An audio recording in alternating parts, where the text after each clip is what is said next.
Okay.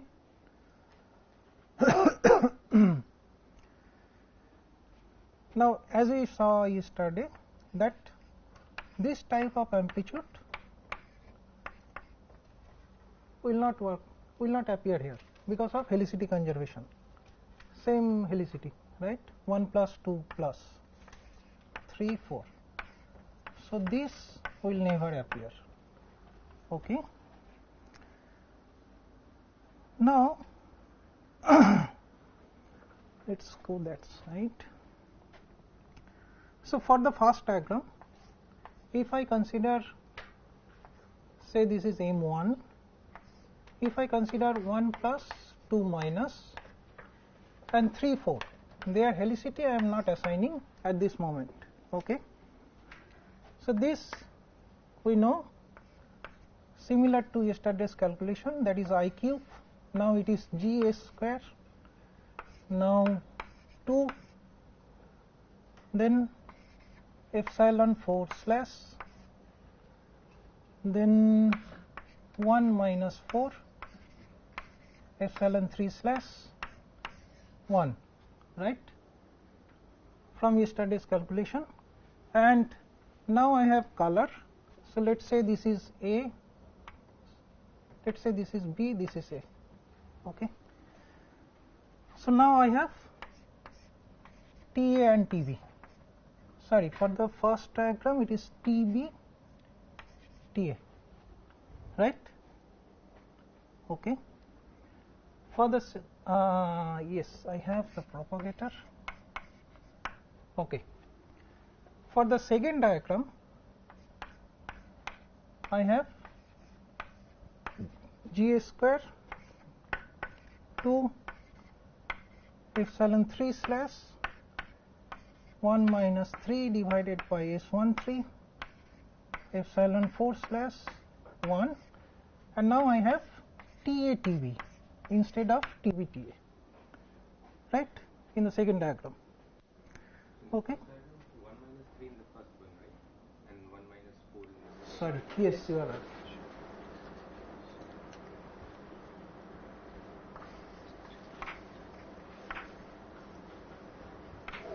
Yes, thank you.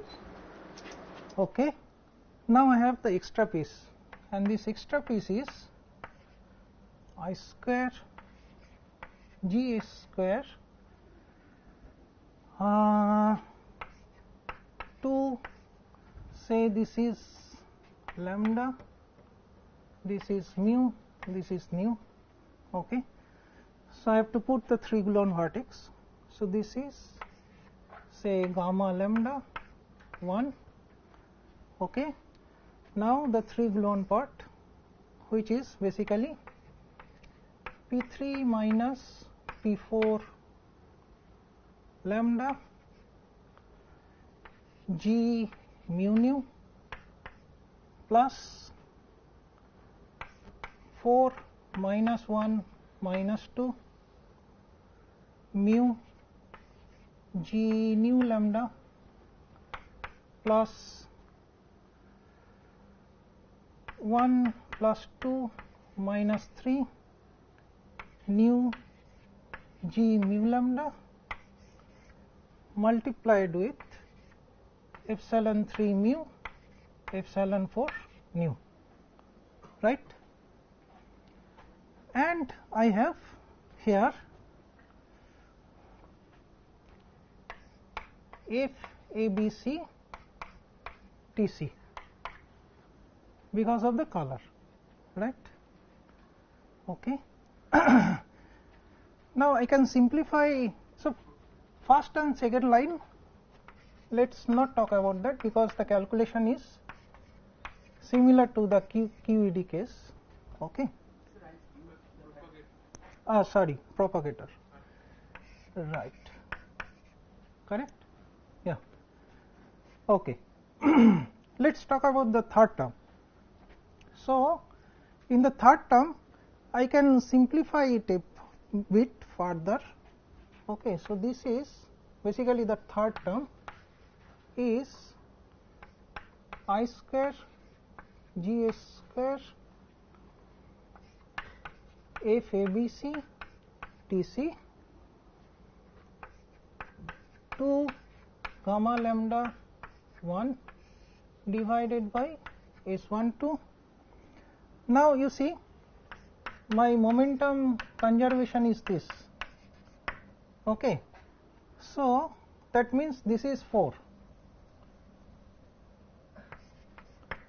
Okay, and this is 3. And when I multiply this with epsilon 3, that gives me 0, because P3 dot epsilon 3 is 0, P4 dot epsilon 4 is 0. So these two terms, they are basically 0.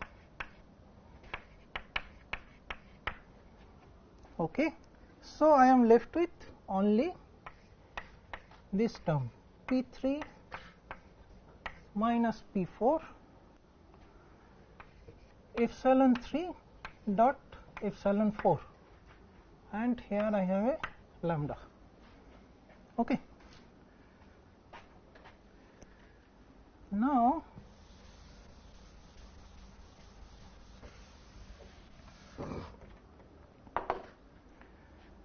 this F ABC TC, I can write it as minus I F ABC TC, okay, which is basically minus I TA TB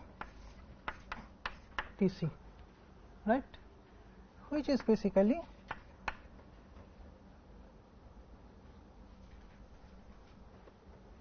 right, yeah, which is basically TA TB minus TB TA. Okay.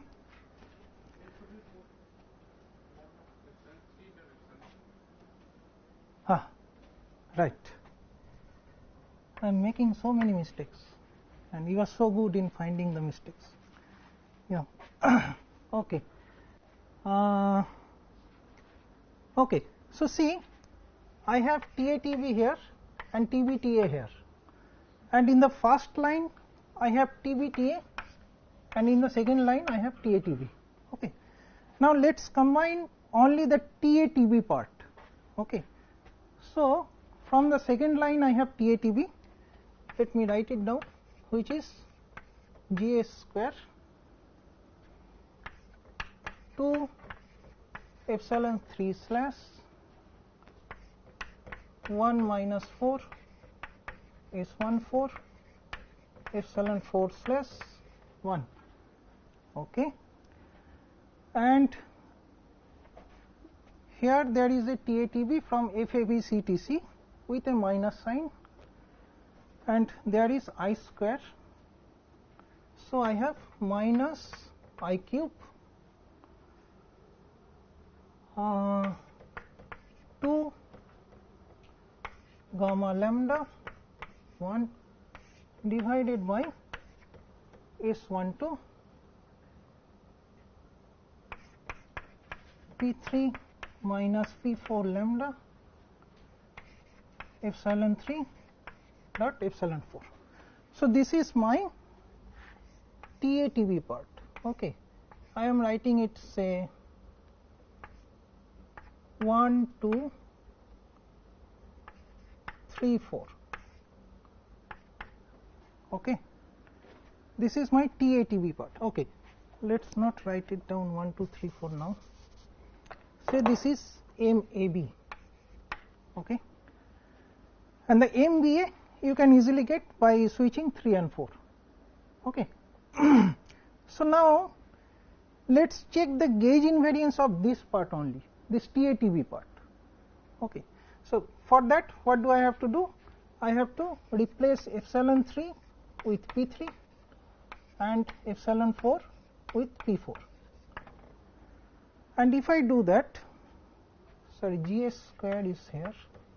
Okay, if I do that, so basically I cube, forget about it, GS square you can neglect, I mean for the time being, let's not write it. So my expression is now 2 3 1 minus 4, and this is 4, so 4 4 cancels, so I have 1 over S14 4 1, right? If you have any questions, just let me know. First diagram. What happened to the first diagram? When you are writing the total amplitude? I am taking only the TATB part. No? Okay. Okay.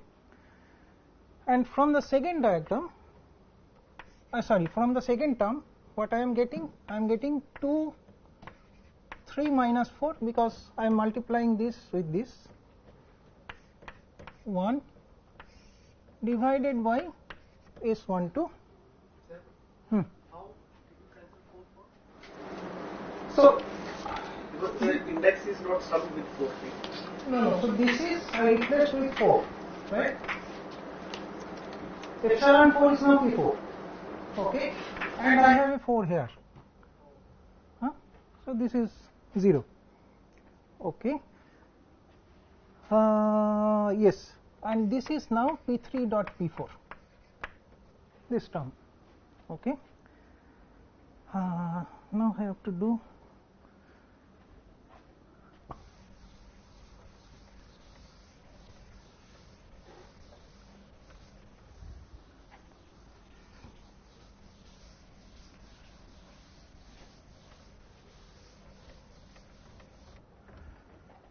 okay. So if I do the simplification, what do I get? I get 1 over S14, 2, 3, 1, 4, 1 minus 1 over S12, 2, 3 minus 4, 1,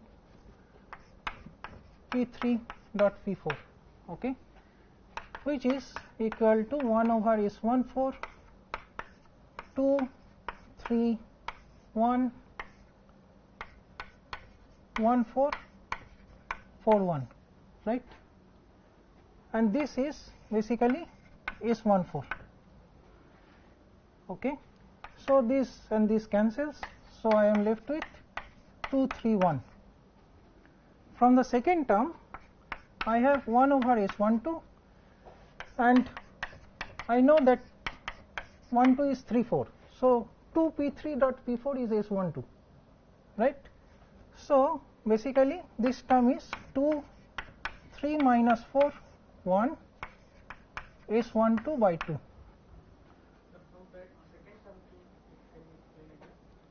This term? So gamma lambda is multiplied with this. So now this is P3 slash P4 slash, which is this, okay. Okay, so this S12 and S12 cancels. So I am left with what? 2, 3, 1 minus half 2, 3 minus 4, 1, okay, which is basically 2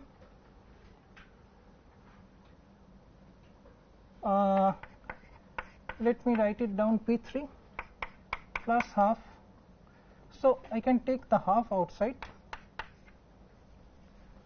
and now this is 3 plus 4, 1, okay, and 3 plus 4 is 1 plus 2, so this is 0, okay. So only the TATB part I took, and that itself is gauge invariant, okay. Similarly, if I take the TBTA part, that itself is gauge invariant, okay. So the full amplitude M 1, 2, 3, 4 is basically M AB 1, 2, 3, 4 plus MBA 1, 2, 4, 3, okay, and separately they are gauge invariant. This is gauge invariant, this is gauge invariant, okay. These amplitudes are called color ordered amplitude.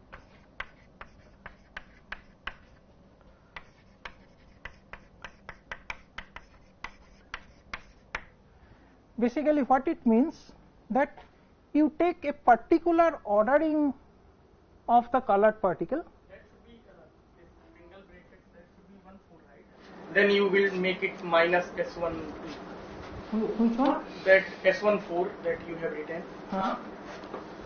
So this property is like Ij into angular bracket Ij. Yes, Ij is equal to minus Sij. Now I have 4 1, so minus is gone because they are antisymmetric, right? Okay. So basically what does it mean? That I have to take one particular ordering of the amplitude and rest I would not consider actually. So this particular ordering of the amplitude is called the color ordering. So suppose I consider this ordering, that the anticyclic ordering, which is 1 2 4 3. Then in this ordering, this amplitude will contribute and this amplitude will contribute, but this would not contribute. Okay. If I take 1 2 3 4 ordering, then in that case this will contribute, and because I can always switch 3 and 4 as this is S channel, this will contribute. Okay. So you see, the point is that all the properties that we know for the amplitude, for the full amplitude, we can now apply it on the colored ordered amplitude, and in that case the number of diagram is less compared to the full amplitude. Okay. So that is another advantage. This is always possible. That is always possible. TCD, the Yeah. color ordering. Yes. Yes. So the table, yeah. So when the word identity, I mean the gauge invariance check is from the word identity, and there is no underlying theory of this color ordering. In word identity you check with the full matrix element, but here like you have segregated the full matrix element into the color order. So is there any underlying theory, or is just a like it came out from the calculation in QCD? Basically, yeah, I mean, what should I say? This is called the word identity in the color ordered amplitude actually. The word identity satisfies in the color ordered amplitude itself. So that means you can separate the color, you can separate the kinematics, and you apply the word identity on the kinematic part. That's it actually. Word identity on the kinematic. Yeah. But this color order comes because of this. Because of this color order. This color. Yeah. For any number of. Yeah, I'll write the expression. Oh. Yeah.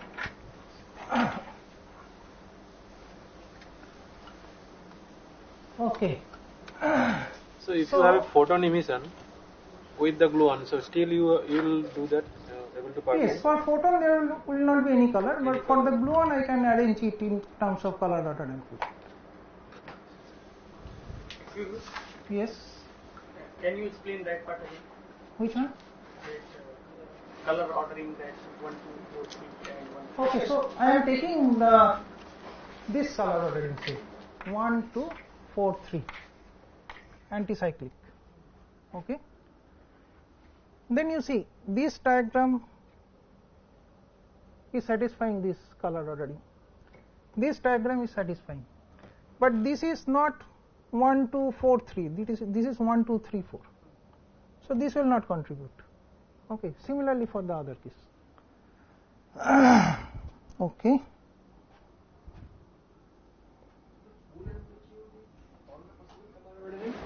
Addition. Sorry. The full amplitude is addition of all the possible color order. Excellent. Yes. Okay. So the table I made. Okay. Before that, let me write down the general expression. Where is it? Yeah. So for n gluon amplitude, leading order, of course. Okay.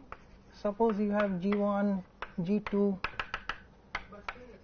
Gn. If we consider two color ordering here, so isn't the third diagram counted twice? Because It's in both the color order. Yes, and from the third diagram you have both these terms, so it is not double counting. The ordering is different, right?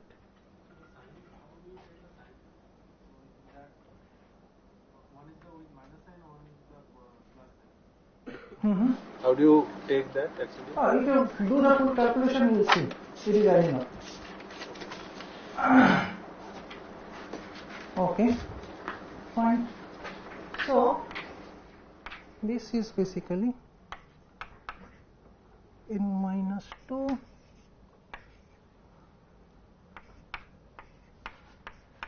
let me write it down and then I will explain what it is.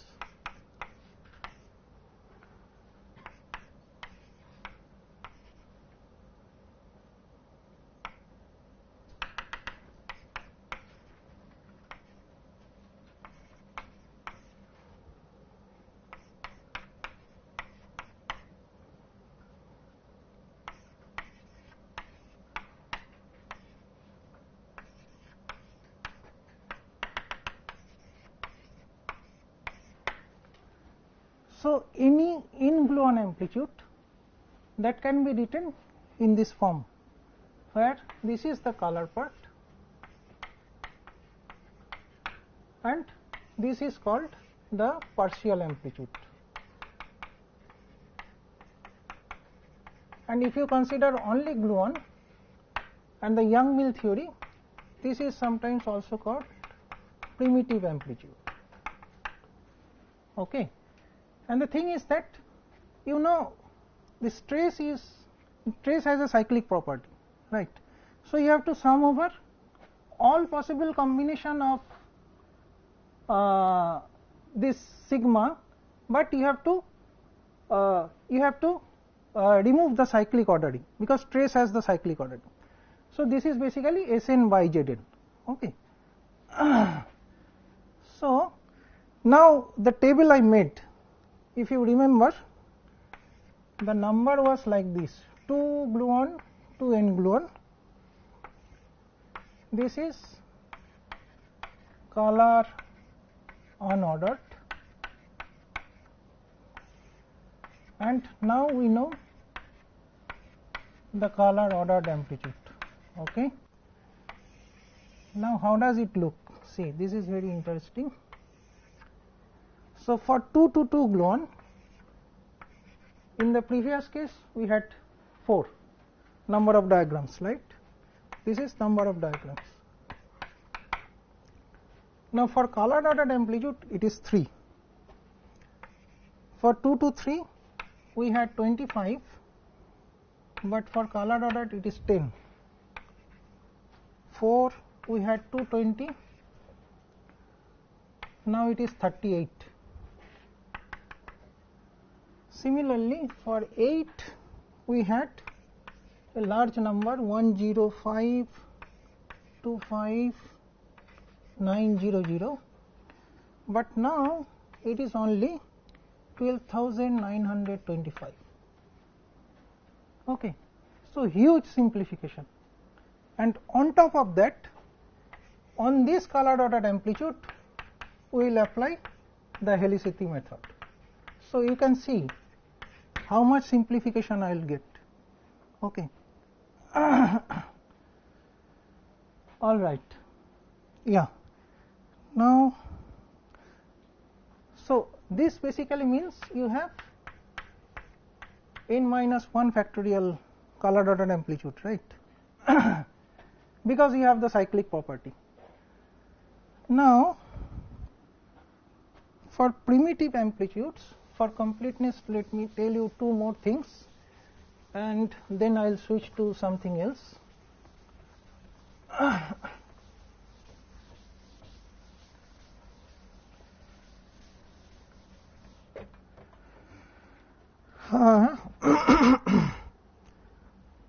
So for Young-Mill's theory, there is another relation which is called Clausius-Quiff relation. In short, KK relation, which tells me that suppose I have a tree diagram of this kind, 1, then I have some number, then I have n, then I have some number. I will tell you what it is, just which is basically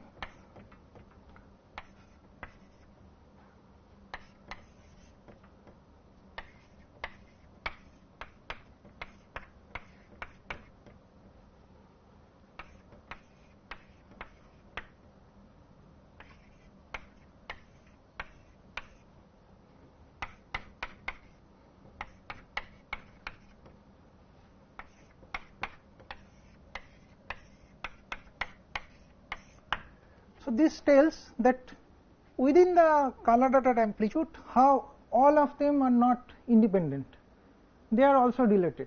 So let me give you one example and then it will be more clear.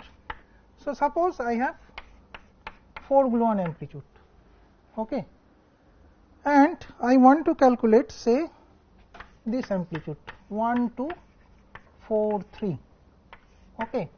So that means this is my alpha according to this is my beta, okay. Now this is basically all a tree, okay. So this is basically A4 tree. Now minus 1 in beta means minus 1 to the power the number of elements that stays within beta.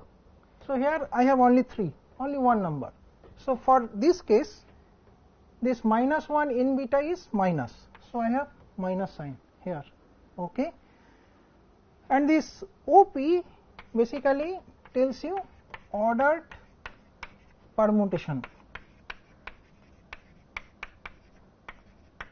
okay. What does it mean?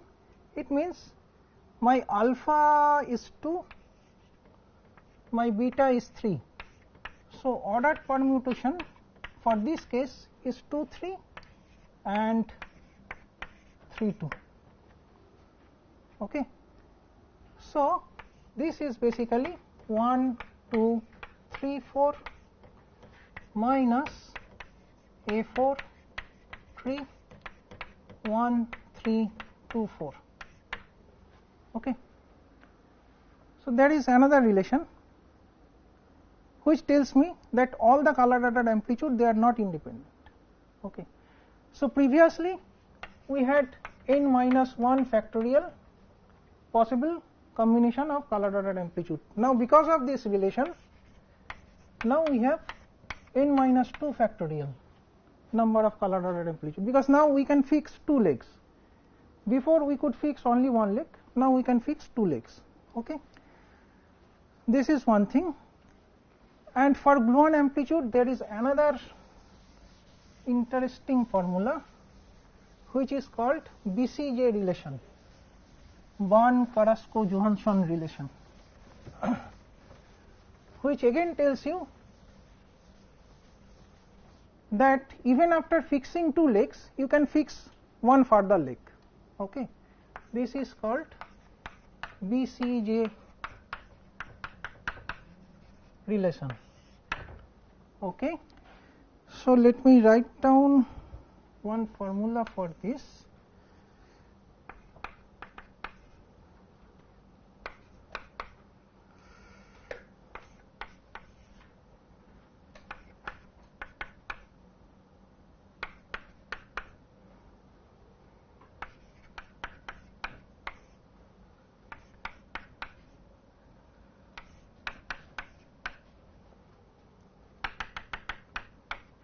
I minus 1 and now I plus 1, so I is missing and I goes to at the end, okay. So this is equal to 0. So this is the BCJ relation. What does it mean? Let us see for the 4 gluon case. So for the 4 gluon case, let's say I have 1, 2, 3, 4, right? Now I fix one leg 1 and I fix one leg 4. Okay. Now I apply this formula. Okay. So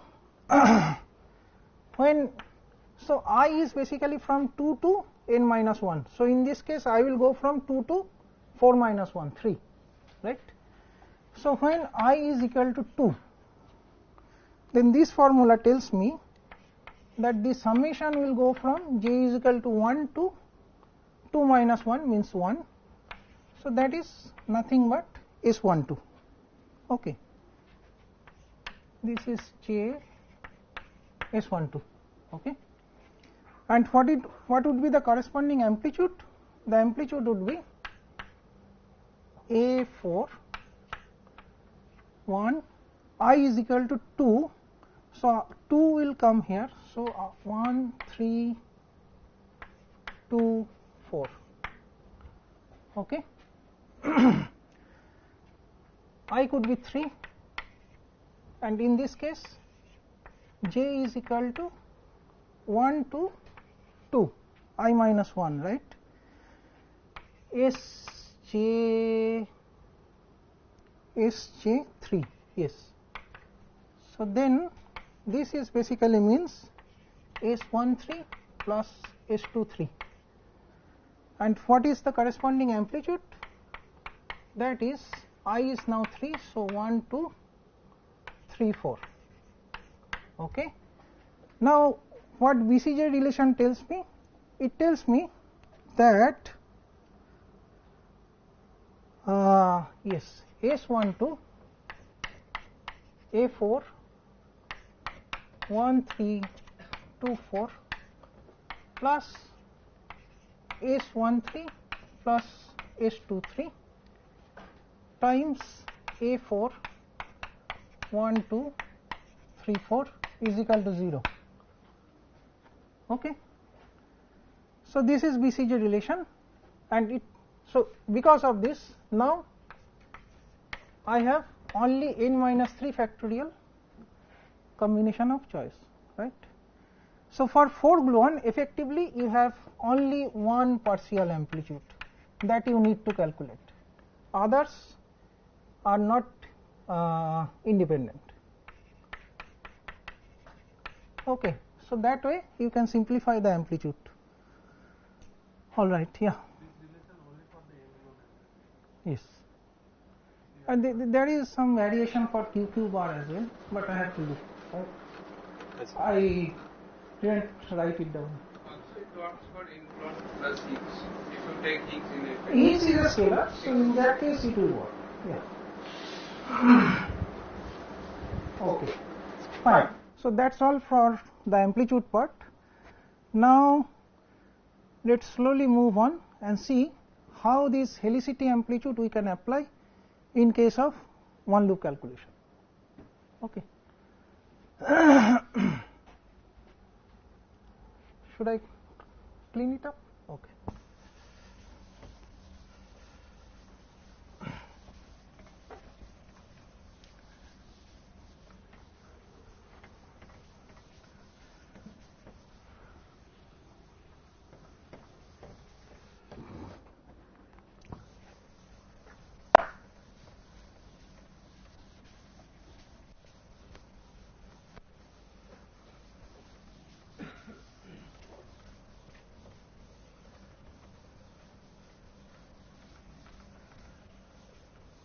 Okay. Yes, any question? Relations like still hold for loop amplitude? There are some variations, yes. For in the loop case,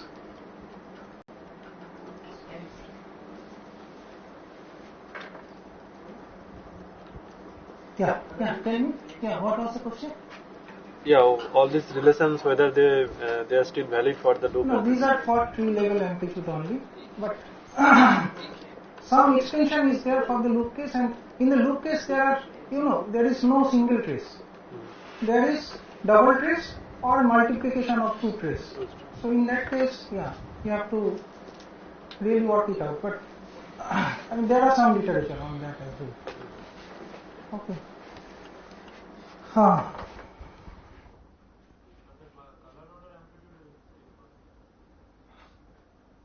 For tree level, yes. Oh, you mean the separation of color and kinematics? Yeah, that will work. That will work. Yes. Okay. So let me use the notation AMPS used yesterday. Okay, that would be much better probably. So any loop integration is of this form, right? This factor, the overall factor, forget about this, don't bother much.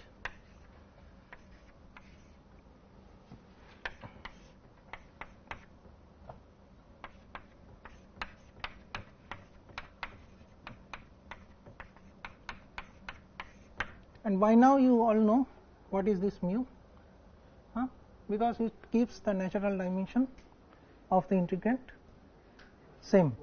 Okay, 4 minus d, yes, 4 minus d. This I epsilon is for the analytical continuation, and as Amresh was telling yesterday that for any tensor integral you can reduce it in terms of Passerino-Feldman. Okay. Where gamma?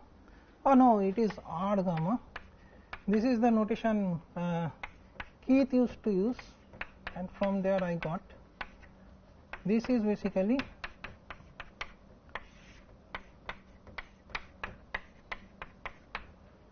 okay.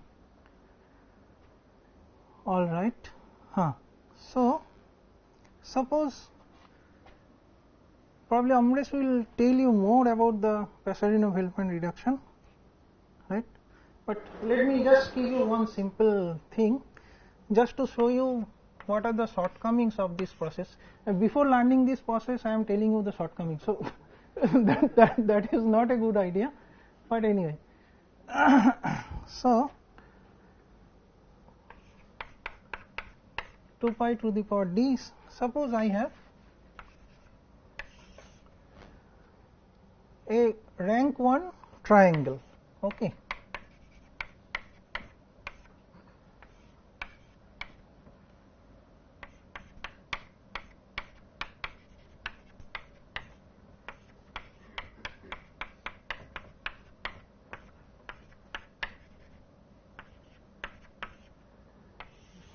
So this is a rank 1 triangle.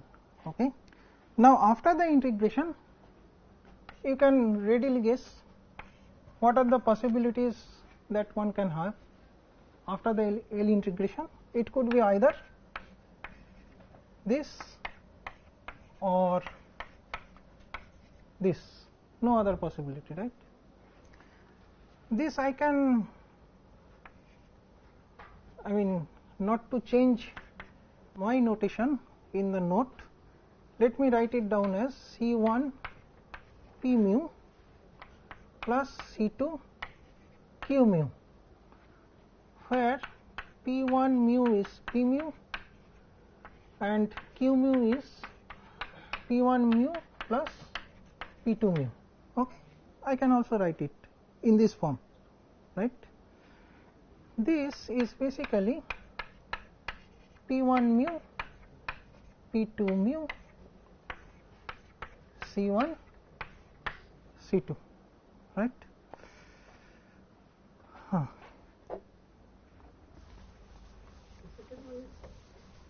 Sir, It should be till last one you already did? Sorry. Yes, you are right. P and Q. Yeah, P and Q.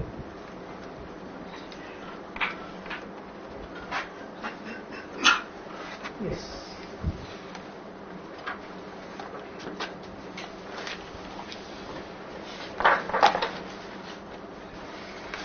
So now I can do this exercise. Okay. This is basically, I am multiplying, this is say Okay, let's not name it. So this is what this will give. This will give you, so I am multiplying with 2 p mu and 2 q mu, that expression. Okay, so this will give me 2 p square, 2 p dot q, 2 p dot q, 2 q square times C1 C2. Okay, and this I can write it in terms of denominators, and that will give me the scalar integrations. So the left hand part I know in terms of scalar integrations. Okay, let me call it R1 and R2. Okay, so this R1 and R2 is basically sum matrix times C1 and C2. Okay, this sum matrix is called the Gram matrix.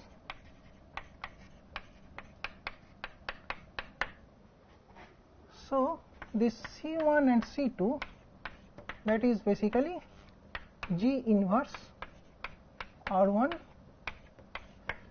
and R2. So this G inverse, yes. Is it always G inverse can be done? That is the point. Let me tell you. Yeah. So this G inverse is basically what? This is divided by det of G, and this is 2 q square 2 p square minus 2 p dot q minus 2 p dot q. Okay. Now the problem is, in some momentum configuration, this Gram determinant, this is called Gram determinant, can be, let me call it delta, this can be tends to 0, and in that case you cannot do the inverse, what you are asking, sort of. So for that case it is not an effective procedure to reduce the tensor integrals. That is one thing. The other thing Amresh yesterday told, that if you have some set of external momenta is massive, some set of internal momenta is massive, there is no general formula. You have to always start from the scratch, right? That is another thing. Another point is that, suppose, so see, in this expression, if P is parallel to Q, so that means this is my Q. Okay, if P is parallel to Q, then I can write Q mu is equal to x p mu, right? I can do this integration, no problem, from here. But in this reduction method, what I told you, let me see what happens there. If Q mu is parallel to P mu. Okay, so in that case, okay, before that let me diagonalize this part. So let us diagonalize this G, okay, with some orthogonal matrix. Okay, then I can write that R, which is basically R1 and R2, is equal to O d O transpose C. Okay, so that means O transpose R is equal to d O transpose C. I can call it R prime, I can call it C prime. In that way also I can find the coefficients. And suppose this D is this diagonal matrix. Okay, so D inverse calculation is easy. this is 1 over lambda plus 1 over lambda minus. Now for the choice I made, in that case my G is basically I had 2p square 2p dot q 2p dot q 2q square, which is for this choice 2p square 1 x square, okay, right. And if you diagonalize this, the diagonal matrix D for this case will be 1 plus x square 0 0 0. So you cannot diagonalize it. I mean, the determinant of that will create a problem, right? Okay, but although in the actual L mu expression that we had, there was no problem. So that is another issue of this Passerino-Veltman technique. So people worked around to avoid this method, and they found the unitarity method, okay, where basically you know the S matrix, say this is S and this is unitary, which tells me that S dagger S is equal to 1, okay, and this S is basically 1 plus IT, where that is transition matrix, what Ravi was telling, which is I Hamiltonian, right. Okay, so if I put this here,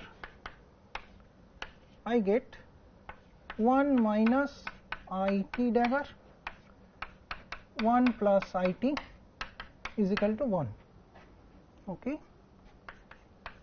Now that means minus I T minus T dagger is equal to T dagger T, okay. Now say for 4 gluon case, what I am taking throughout, this T4G, say let us call it T4G, at leading order the diagram is like this, right. So it starts with Gs square, right, so Gs square T0. At one loop level there can be another gluon, so the order will be Gs to the power 4 T1 and so on, okay. Now this piece T minus T dagger, this is basically called the discontinuity in transition matrix, okay. So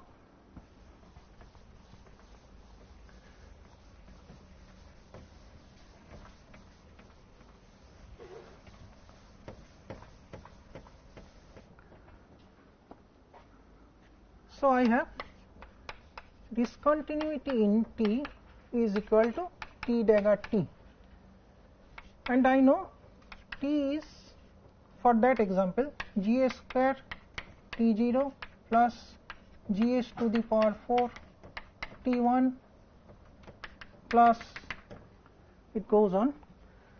So now if I expand this in terms of Gs, then what do I get? I get discontinuity at T0 comes with Gs square plus Gs4 discontinuity at T1 plus dot dot dot is equal to Gs power 4 T0 dagger T0 plus dot dot dot. So left hand side starts from Gs square, but the right hand side starts from Gs to the power 4. If I equate the coefficient of Gs, then I get discontinuity of T0 is equal to 0, discontinuity of 1 is equal to T0 dagger T0, which is a very important expression.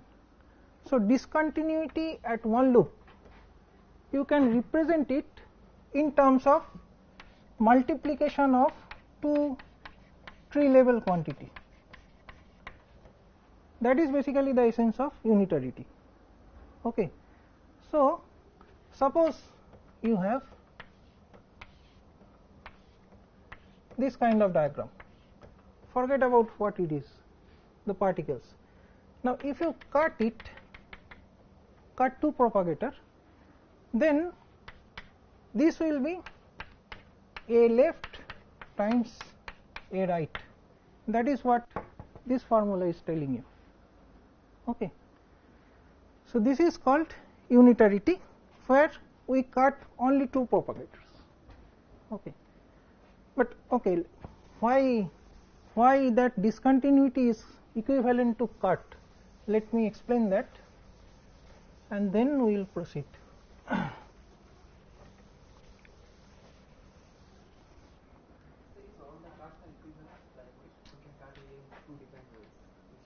We can cut in many different ways.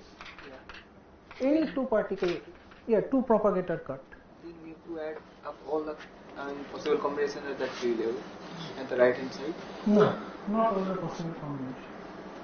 Because two different cuts might give two different results if the particles are different. No, they will give the same result. Is that relation actually few? But you will not cut this part because this sea level amplitude is very simple, right? So yeah. So this is operator statement in the T is continuous T. Now you will have to sandwich between incoming and final state, and then you will have to introduce all the incoming intermediate states. Yes, right. So where you introduce intermediate states, all of them are on-shell states. Exactly. That is what I will tell you. So that will tell you exactly what are the cuts. Exactly. Right. Yeah. Just give me 2 minutes and I will show you what this discontinuity means. So suppose you have a function f of a square, okay, which is, say, for the time being I am at one dimension, okay.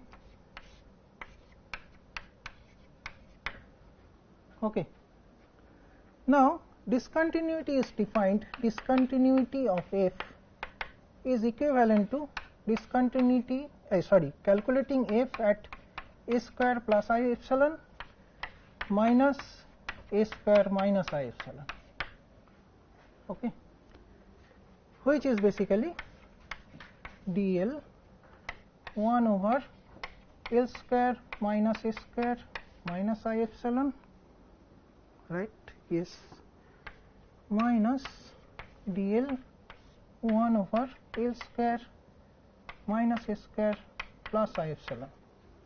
Okay. Now I know this formula, plus minus I epsilon is equal to principal value of this minus plus I pi delta L square minus a square, okay. If I put it here, then principal value cancels and I am left with integration dl 2 I pi delta L square minus a square, right. Now in practical case I have, this is d4, okay, and this is basically n square. So here we have d4, okay, and the propagator I am replacing it with a delta function. That means I am making the propagator on cell. So L square is equal to m square. I am making the propagator on cell means I can add a theta function of this form, right. So basically any propagator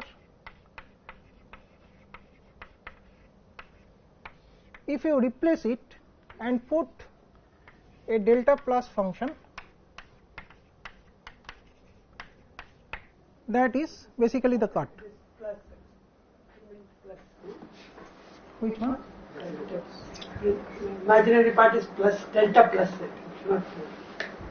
I think you had put 4 there, it is, you meant probably plus. Here. Here. That is, delta function is plus, no? Delta plus. Delta plus, yeah. No, it is not 4 dimensional, it's still 1 dimensional. Oh, no. I put 4 here, that is why I put 4 here. No, that identity is only one single delta function. Okay, sorry. Yes, that identity is single delta function. Yeah. Right. I got it. Yeah. Okay. And yeah. So replacing a propagator with delta function means you are putting a cut. What I explained there. Okay. So that is basically discontinuity. Okay. So this is the idea behind the unitarity cut. Now in the generalized unitarity, you can cut basically more than 2 propagators. Okay.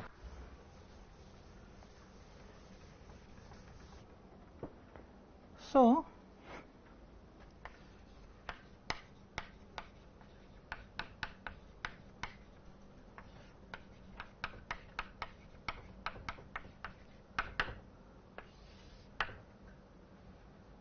you can cut more than 2 propagators.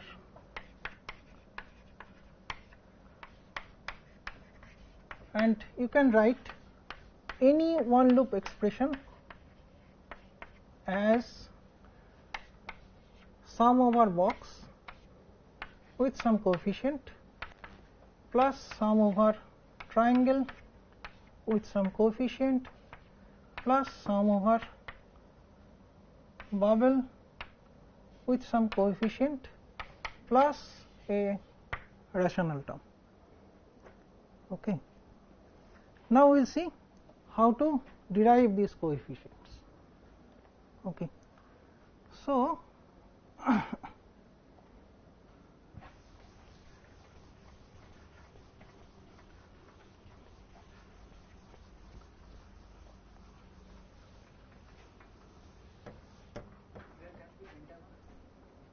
yes, you can have pentagons, but pentagons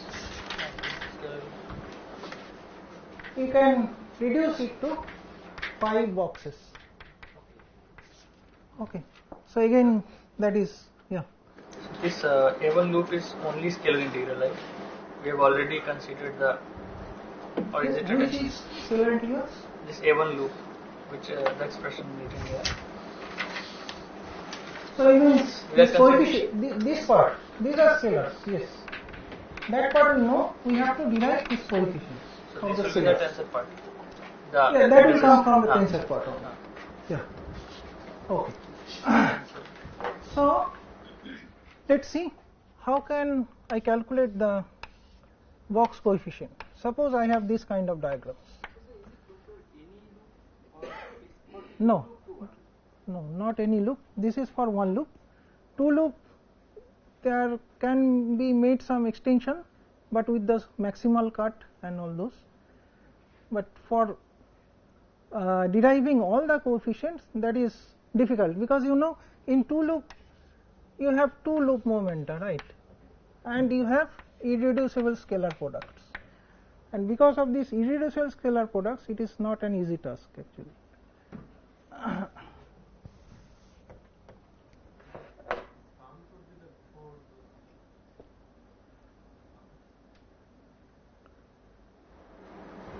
Oh, okay, yes, you are right. Some should be before DI. Yeah, right. You are right.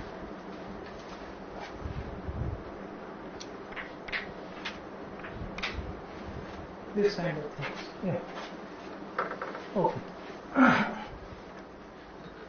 Okay. So say this is P1, P2, P3. Pentagon that you told can be written into 5 boxes. I think it can be like box, triangle, and those circular things all will come. if you want to reduce higher propagator. Yeah, so from higher point box, triangle can come. Not just you have written 5 boxes, now it can be reduced into 5 boxes. I'm just saying that Box means box with tensor terms, not only scalar boxes. Okay. No, I'm talking about triangle and circle also. Yeah, so from the tensor term of the box, triangle and bubble, everything will come. Okay, fine. So I can take the loop momenta L. So this is L minus P1. So everything is outgoing for me, and L is going in that direction. Okay. Sorry. Okay. Now in 4 dimension, so all the cuts are now in my 4 dimension. Okay, because I am making the particle on shell. So in 4 dimension, I can parameterize my loop momenta in terms of 4 independent vectors, right? So let me write it down. This is alpha p1, beta p2, gamma by 2, 1 gamma mu 2 plus delta by 2, 2 gamma mu 1. Okay. Now I have to derive alpha, beta, gamma and delta. Okay.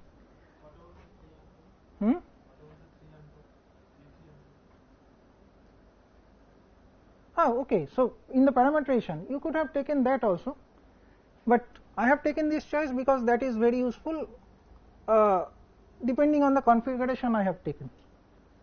Okay. So I have taken the adjacent 2 vectors of L. Okay. If you take 3 and 4, the expression will be complicated, but you can take, no harm. Okay. Now I am so box coefficient will come when you cut 4 propagators. Okay. So I am cutting 4 propagators, that means I am making them on shell. So for the time being, let us consider everything is massless. So L minus P1 square is 0. Okay. L plus P2 square is 0. L square is 0, and L plus P23 square is again 0. Okay. So this basically gives me 2L dot P1 is equal to 0. This gives me 2L dot P2 is equal to 0. This is L square is equal to 0, and this gives me 2L dot P23 is equal to minus S23. Right. Now I know L mu, so I can calculate 2L dot P1. Okay, because I multiply this with 2P1 mu. Okay. So if I do that, this term is 0, this is 0, this is 0, and the left hand side is 0. So this implies that beta has to be 0. So this L mu expression, I am multiplying it with P1 mu. Okay. So this is 0. This is P1 dot P2. This is 0. This is 0. So that means beta has to be 0. Okay.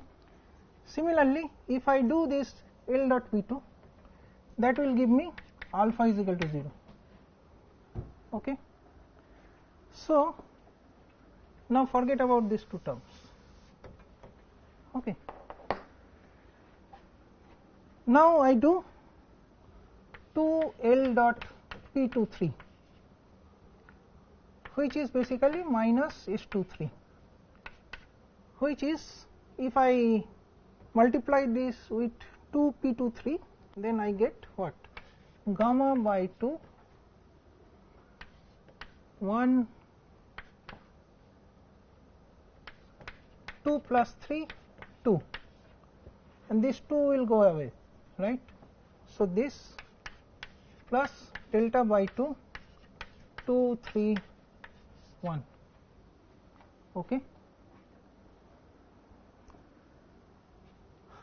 So I have one expression gamma by 2 plus delta by 2 with some coefficient is minus S23. Okay. Now only another constraint is left, which is L square is equal to 0, which basically tells me if I square it, then I would get the square of this term, right, and that will be 0. Why? Because 1 gamma mu 2 times 1 gamma mu 2. Yes. So can I say make a statement here like if you have a amplitude for more than 2 propagator, and those like sort of those diagram can always be written into diagrams with 2 cut propagators, always. No, here I am making 4 cut, right? But you can make it just like you said, na, you can always make it like triple vertex, triple quark vertex. There itself. No, don't take it as quark. There are some particles. Triple quark vertex does not exist. There are some particles. Okay.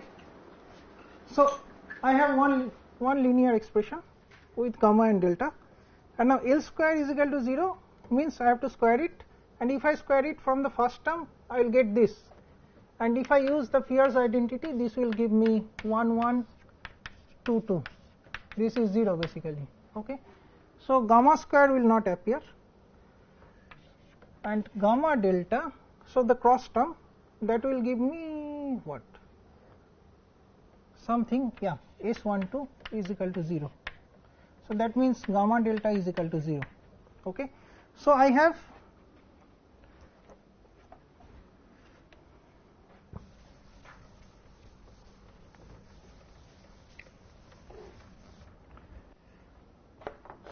two equations, gamma by 2 132 plus delta by 2 231 is equal to minus S23, and gamma delta is equal to 0. So I can uniquely define gamma and delta. Okay. So I know now what is L mu in terms of gamma and delta. They are also defined in terms of external momentum. I will put that there, and that will be the box coefficient. It is as simple as that, the box part. Okay. Any questions? Okay. Yeah. How do you know all cut PDB box? Because in 4 dimension you can make maximum 4 cuts. Right. Yeah. Sir, can you repeat it briefly? Which one? From on-shell condition, and then this is how you formulated S23. So I made 4 propagators on cell, and then I parameterize the loop momenta in terms of 4 independent vectors that I can do in 4 dimension. Okay. From there I used the on cell condition and got the coefficient attached to these 4 independent vectors. That is the box coefficient. Okay. So you solve the, so basically, okay, so you get, after the 4 cut you get 4 tree level amplitude, right, and in this 4 tree level amplitude, so this 4 tree level amplitude includes, these are function of L, right. Now you parameterize the L, and you know how L looks in terms of external momentum, P1, P2, P3. Okay. You put that here, and that is your box coefficient. Okay. Fine. Yeah. Very naive question. Yeah. Whatever that expansion that you made, any amplitude can be expressed in terms of box. Yeah. Let's say that is a kind of a conjecture. Mm-hmm. No proof. Now you are saying that I can determine the coefficients by taking the highest number of cuts. Yeah. So that the triangle, circle, and all of them. With the highest number of cuts, you can only take the box coefficient. Correct. Rest of them are 0. Rest them are no, they are not 0. I have to derive them as well. No, I'm saying if you make a, see, you're extracting the coefficient of the box. Yes. Which means taking the 4 cuts means you are putting all the propagators to be 0. Which means if you take a triangle diagram and put 4 cuts on it, it will be One triangle diagram, you cannot put 4 cuts. you cannot put, but if you put a 4 cut, then why that is 0 actually. So you can extract the coefficient. Because it is 0. Because you have over constraint set of equations. I thought it is because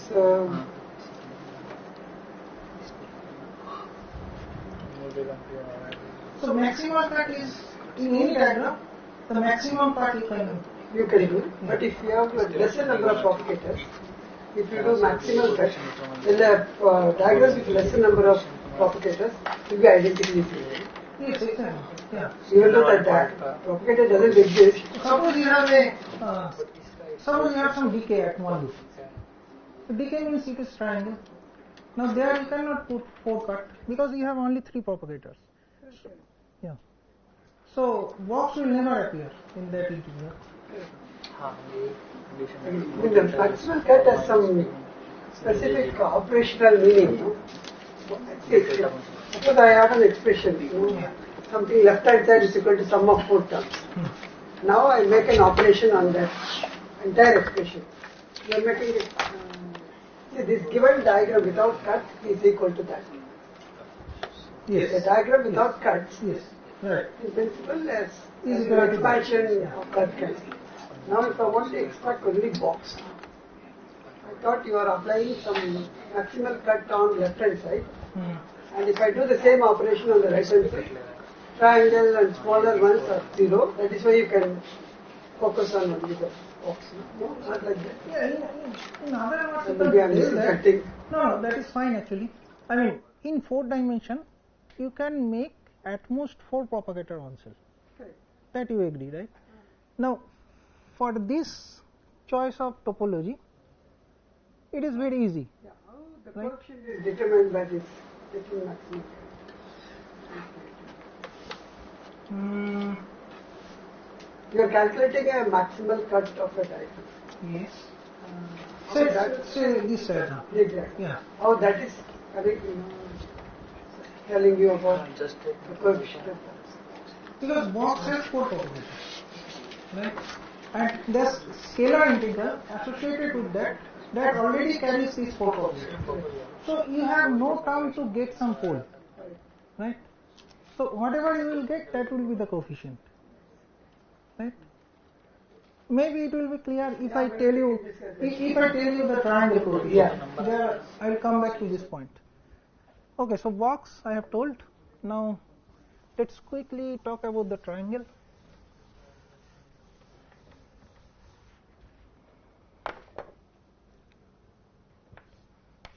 Let's take the same diagram.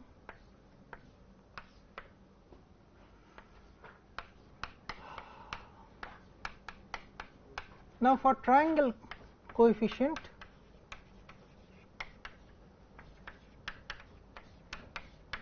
you can make only 3 cut. Okay. So suppose I cut these 3 propagators. Okay. Then this is 1, this is 2. Then that means basically this diagram, right? This is 1, 2. Okay. Now, if I parameterize the momenta, the loop momenta in the same way, okay, that is alpha p1 mu plus beta p2 mu plus gamma by 2 1 gamma mu 2 plus delta by 2 2 gamma mu 1. Okay. Now, like the previous example, this 0 tells you that beta is equal to 0, right? What else I have? Yeah, L plus P2 square is equal to 0 tells me alpha is equal to 0. Okay, so I can get rid of these two terms. Okay, now I have only L square is equal to 0, only one constant left. Okay, that tells me that gamma delta is equal to 0. Okay, or some constraint, let's say, that would be much easier. Some constant or some kinematic variable. Okay, so now my expression is like, so you see, in this case I cannot uniquely define all the coefficients because I do not have that much of constraint available for the triangle cut. Okay, so this, in case of triangle, basically the loop momenta parameterizes as like some 1 over gamma something plus gamma something, right, because of this constraint. Okay, now notice one thing, that T4L 1 L slash 2 divided by all the propagators 3, that is basically 0. Why? Because after the loop integration it will be either P1 or P2, or if it is square then it could be G mu nu, right. So if you put P1 here it is 0, P2 here it is 0. If you put G mu nu, then you get some term like 1 gamma mu 2, 1 gamma mu 2. Okay, that is again 0, right. So whatever the power of this expression, that will give me 0. Okay, so that means basically this is equivalent to, I am telling, L slash, if I put it here, okay, so 1 1, so that means 1 over gamma to the power n some Jacobian d gamma, that is 0. Okay, similarly it can be shown that this integration also is equal to 0, which tells you that any integration with gamma to the power n some Jacobian integration over gamma, that is 0. So what does it tell? It tells me that any coefficient of gamma is equal to 0 when n is not equal to 0. Okay, so basically after 3 cut I got 3 T level amplitude, right, and I have that loop momenta expression which is a function of gamma. Okay, now what do? I calculate this, I put the L expression in terms of gamma, and I know that gamma to the power any, I mean independent of n is positive or negative, it will be 0. So this expression basically I will do the Laurent expansion around gamma tends to infinity, that will give me some series on gamma, and I will keep only that term which is gamma to the power 0, that is my triangle coefficient. Okay, and also I have to subtract out some term, because you know on this propagator I do not have any constraint. Okay. So, this propagator is hanging somewhere here. Okay. Now, if I hit some pole, then that will correspond to the box, that I know for sure, because the pole is coming because of this. So, to extract the triangle coefficient, what do I have to do? I have to factorize the expression in terms of pole of this constraint, and whatever will be left I have to do the Laurent expansion, and I have to keep only gamma to the power 0 term, that is triangle coefficient. Okay. This is as simple as that. Okay. What is left is the box. Okay, let me finish it quickly.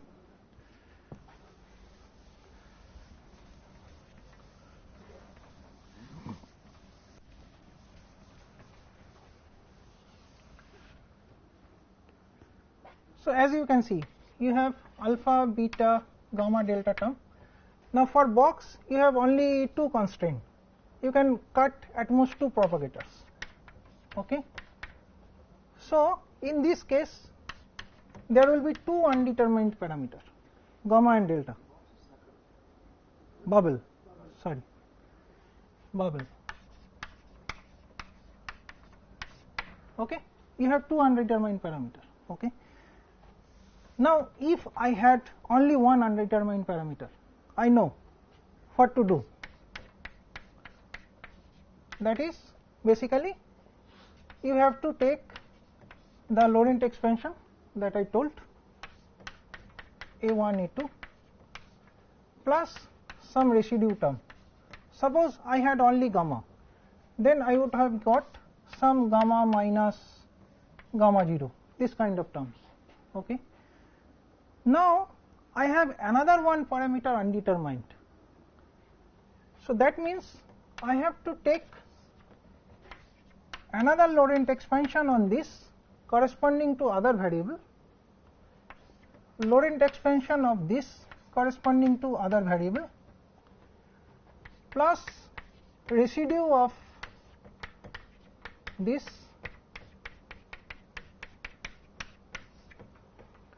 plus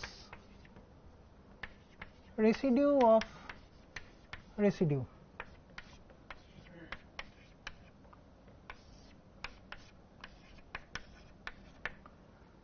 Okay.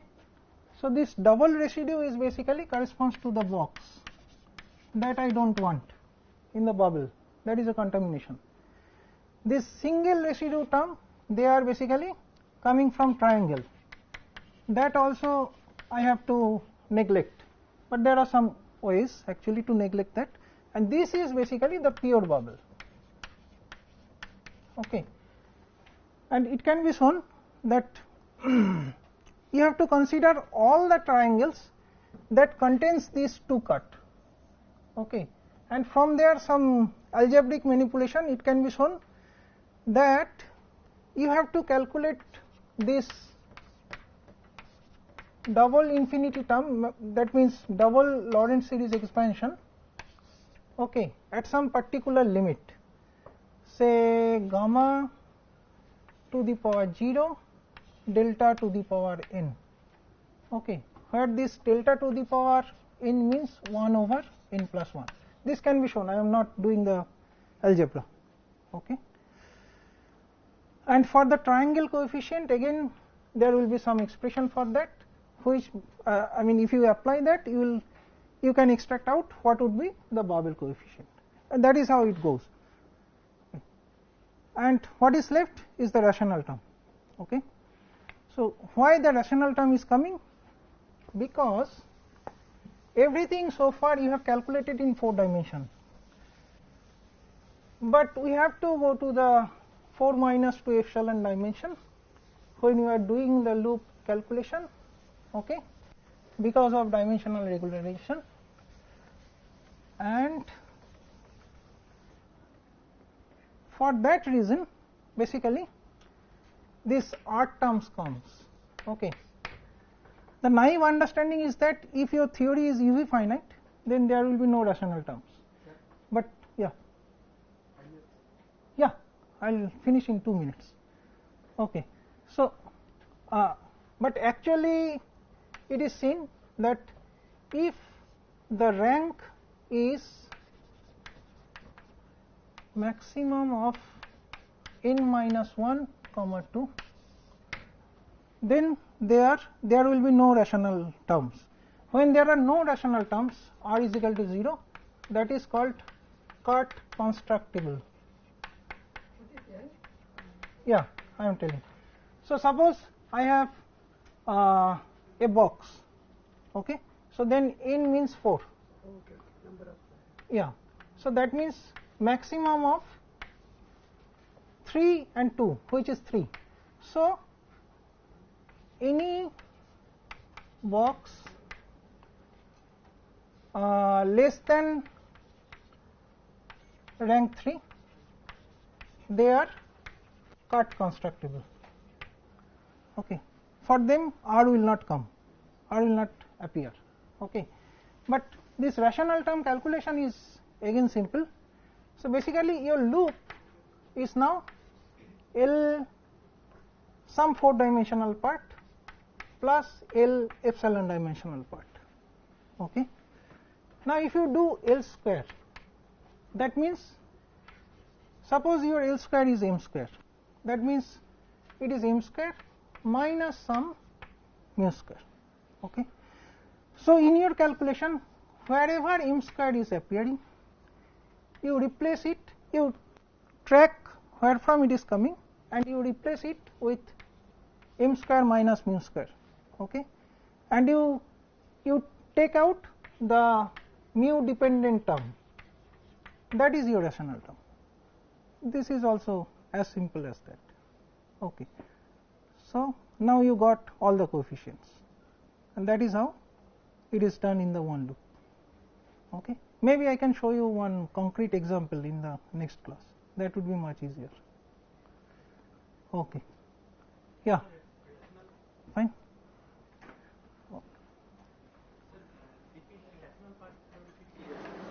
So rational part is coming because you have to calculate it in 4 minus 2 epsilon dimension or 4 plus epsilon dimension, whatever.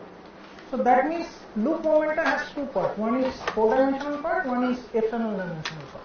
If I square it, this is spatial, right? If I square it, then I get L tilde square minus L epsilon square. So L tilde square is the 4 momentum part, okay, which is the mass square, and L epsilon square I am taking it as another mass, which is mu. Okay.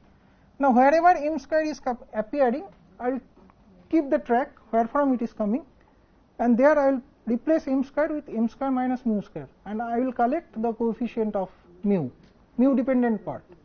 It could be mu square, it could be mu 4, whatever. That will contribute in the rational term. Okay. Yeah. So, like when you have a loop momentum, you can split this in like 4 dimension and epsilon dimension. Please louder. So in the loop momentum, you can perform this the tilde plus L epsilon. Let's say if you have a gluon, and the gluon is extended in loop diagram, which is in the d dimension. The propagator itself in the d dimension. Propagator itself is in the d dimension. Okay. So then the gamma matrix attached to that propagator in 2 currents basically. In 2 parts. 2 currents, like harmonic currents. One harmonic currents will gluon will be attached to harmonic current, and the gamma matrix will be in the d dimension. So in my case, it is not in d dimension, because everything, all the coefficients I calculated in 4 dimension. rational pieces from this kind of like segregation. But what you do with the gamma matrix, which will come from the gluon exchange diagram, that is also in 4 dimension. I will take, and then I will calculate the rational part for that. let's say if I do some formal calculation. Let me talk to you. Okay. Okay. Yeah. We talked yesterday also. Not clear actually. We'll talk later. Okay, fine. Yeah. If you want more